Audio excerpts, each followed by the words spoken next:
Hi there, and welcome to our sermon recap for this week, January 4th sermon on the wise men or the path to wisdom. So, this sermon is about wisdom itself, and what do we think of when we think of someone who is wise? We think of someone who's older, maybe has a lot of experience, and that's not necessarily what we're taught wisdom is about. Wisdom, we're taught, is the ability to observe what's good and true, to choose what is suitable in that situation and apply it to the uses of life. And we talked about how that is observed or seen in the story of the wise men visiting Jesus when he was born in this world.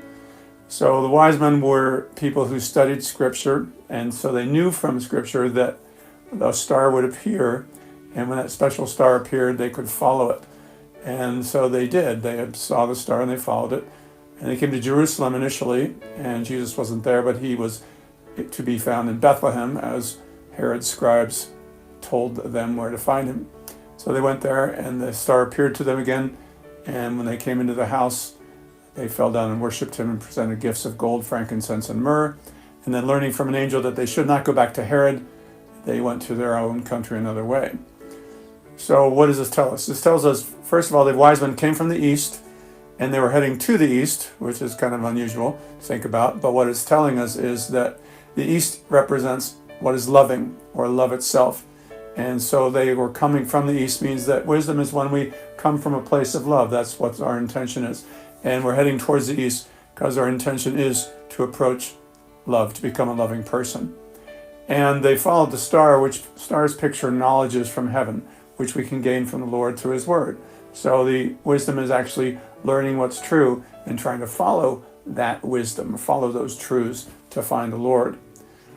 So initially they arrived in Jerusalem, not in Bethlehem where Jesus was actually born. And you might think, well, that's a mistake, but actually, spiritually speaking, it represents something important, which is Jerusalem pictures the learning of truth, and Bethlehem pictures the life of good and love. And you can't get to that place of love or goodness without learning what's true and following that truth. So that's why they went to Jerusalem first and then to Bethlehem.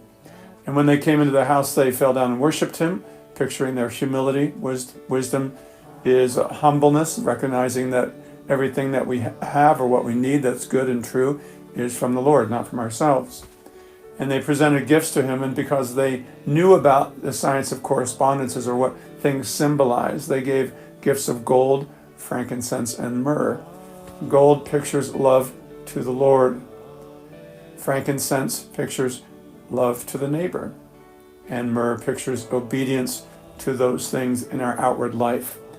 And that's what true wisdom is pursuing love to the Lord, loving our neighbor, and actually doing what the word teaches about that. So when we try to do what's good, one of the things that rises up in us is our own ego, our own sense of pride, which is what Herod pictures. And being told not to go back to Herod, but to go in a different way, pictures that we do not want to take credit for the good that we do. We don't want to go back to Herod or take merit for the good that we do, because that spoils it, that kills it, just like Herod wanted to destroy or kill Jesus himself. So we go home a different way, a new route, which is not about us, but about love and service. So hopefully this gives some light about what wisdom is, and I really do love that passage that talks about that wisdom is the ability to observe what's true and good, to choose what is suitable in that situation, and apply it to the uses of life. So observe, choose, and apply. All right, thanks for tuning in today. Hope you have a wonderful week. We'll see you soon.